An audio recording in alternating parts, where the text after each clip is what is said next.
ठाणे जिल्हा उद्योग केंद्राच्या वतीने दिनांक 7 जानेवारी रोजी महाराष्ट्र निर्यात संमेलनाचे आयोजन. ठाणे जिल्हा उद्योग केंद्र यांच्यामार्फत दिनांक 7 जानेवारी 2025 रोजी सकाळी 9 वाजता नियोजन भवन, जिल्हाधिकारी कार्यालय आवार, ठाणे येथे महाराष्ट्र निर्यात संमेलनाचे आयोजन करण्यात आले आहे. ठाणे जिल्ह्यातील लघु व मध्यम उद्योग यांना निर्यात संबंधित योजना व उपक्रमांबद्दल माहिती देणे तसेच निर्यात तज्ज्ञांच्या मदतीने त्यांना मार्गदर्शन व सहकार्य प्रदान करणे हे या संमेलनाचे मुख्य उद्दिष्ट आहे.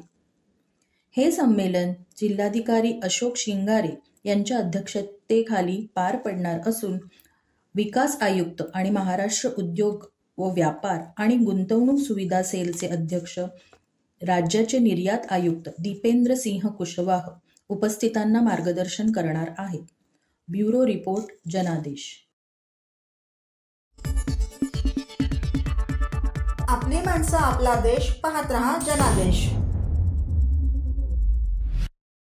डोंबिवली पूर्व येथे गहाळ सोन्याचे दागिने जप्त.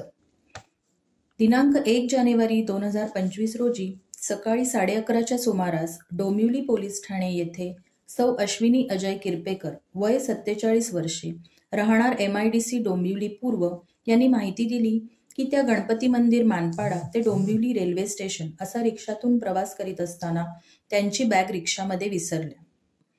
बॅगेमध्ये मौल्यवान सोन्याचे दागिने 22 तोळे 400 मिलीग्राम, एकूण रुपये 18,50,000 किमतीचे तसेच कपडे असल्याचे त्यांनी कळविले होते.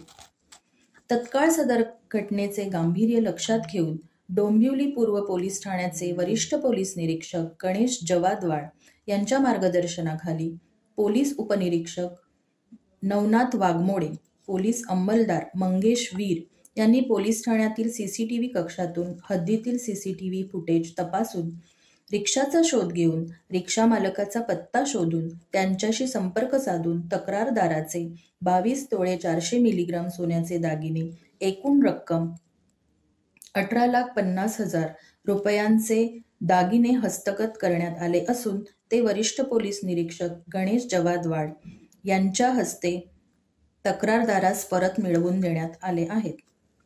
तक्रारदार यांनी डोंबिवली पोलीस ठाण्यातील अधिकारी व अंमलदार यांचे मनापासून खूप आभार मानले आहेत. पोलिसांच्या या तत्परतेने केलेल्या कारवाईबाबत नागरिकांकडून देखील पोलिसांचे कौतुक केले जात आहे. ब्युरो रिपोर्ट, जनादेश.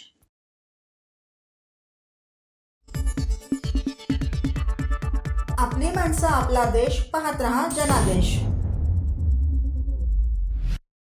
ठाणेकर मालमत्ता करदात्यांसाठी करातील व्याज माफी अभय योजना. 31 डिसेंबर 2023 पर्यंत मालमत्ता करावरील 100% व्याज माफ. तसेच 1 जानेवारी ते 15 जानेवारी 2024 या कालावधीमध्ये मालमत्ता करावरील 75% व्याज माफ. त्याचप्रमाणे 16 जानेवारी ते 31 जानेवारी 2024 या कालावधीमध्ये मालमत्ता करावरील 50% व्याज माफ. तरी सदर व्याज माफीच्या अभय योजनेचा ठाणेकर करदात्यांनी लाभ घ्यावा.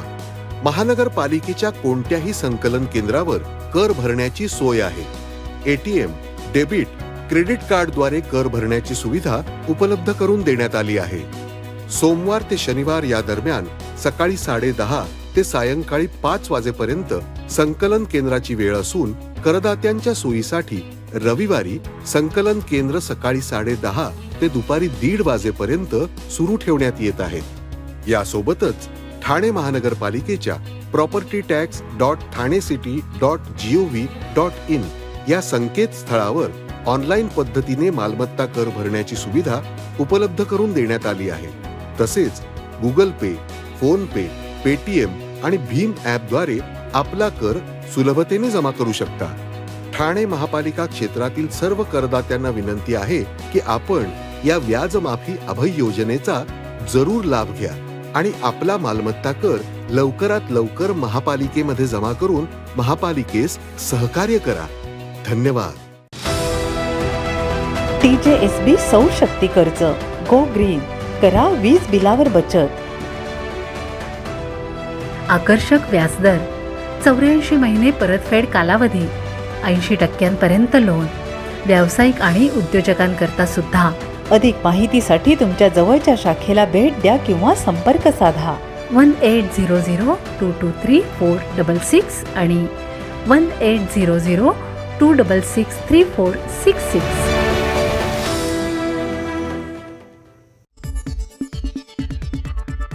आपली माणसं आपला देश पाहत रहा जनादेश. जनादेश टीव्ही न्यूजचे एकदिवसीय पत्रकारिता शिबिराने वर्षाची सांगता. जनादेश टीव्ही न्यूजच्या मुख्य कार्यालयात दिनांक 29 डिसेंबर 2024 रोजी सभोवताली निरनिराळे होणारे बदल आणि राजकीय उलथापालथ इत्यादी बाबतींची जाणीव आणि कार्यतत्परता वाढवण्यासाठी निवेदित व कार्यरत पत्रकारांसाठी जनादेश टीव्ही न्यूजच्या वतीने शिबिराचे आयोजन केले होते. यात महाराष्ट्रातील पत्रकारांनी सहभाग नोंदविला. शिबिरात सकाळ आणि दुपार सलग 2 सत्रांमध्ये चाललेल्या शिबिरात पत्रकारिता इतिहास, वृत्तपत्राचा इतिहास, संदर्भासहित काळानुरूप बदल आणि पत्रकारांच्या कामगिरीचा उल्लेख आणि परिणाम यांवर ज्येष्ठ पत्रकार यशवंत निमसे यांनी भाष्य केले. पत्रकारांचे प्रकार व कार्यक्षेत्रे यांचे मार्गदर्शन करून कार्यक्रम उंचीवर नेऊन उंची गाठली. दुपारी मध्यान्ह जेवणानंतर सक्षम पत्रकार व अर्थपूर्ण पत्रकार घडवण्यासाठी ग्रीन बँकेची सहाय्यक स्वरूपात वाटचालीत व्यवसायासाठी कर्ज, भांडवल, विद्यार्थी योजना व कायम ठेवीची कल्पना आणि बातम्यांचे प्रकार व पेड न्यूजचे स्वरूप, मुलाखतीचे तंत्र व प्रात्यक्षिक दाखवण्यात आले. जनादेश अष्टतरंगाची त्रोटक स्वरूपात माहिती देण्यात आली. ती पत्रकारांच्या आग्रहाखातर प्रश्नोत्तरांची आणि शंका समाधान संपादक मंगेश प्रभुलकर यांनी माहिती दिली. नवीन हक्काच्या कार्यालयात प्रथमच झालेल्या शिबिरात कोल्हापूर, मालवण, मुंबई, ठाणे येथील पत्रकार संपादक मंगेश प्रभुलकर, अष्टतरंग प्रमुख यशवंत निमसे, ग्रीन फंड निधी बँकेचे संचालक प्रकाश कासार, ग्रीन फंड बँकेचे मॅनेजर प्रदीप प्रभुलकर हजर होते. शेवटी नवीन सभासदांना नियुक्तीपत्रांसह प्रशिक्षण प्रमाणपत्राचे वाटप करण्यात आले. अष्टतरंगातील रसाने व बँकेच्या आधाराने पत्रकारांचे कुतूहल आणि समाधान बघण्यात आले. ब्युरो रिपोर्ट जनादेश.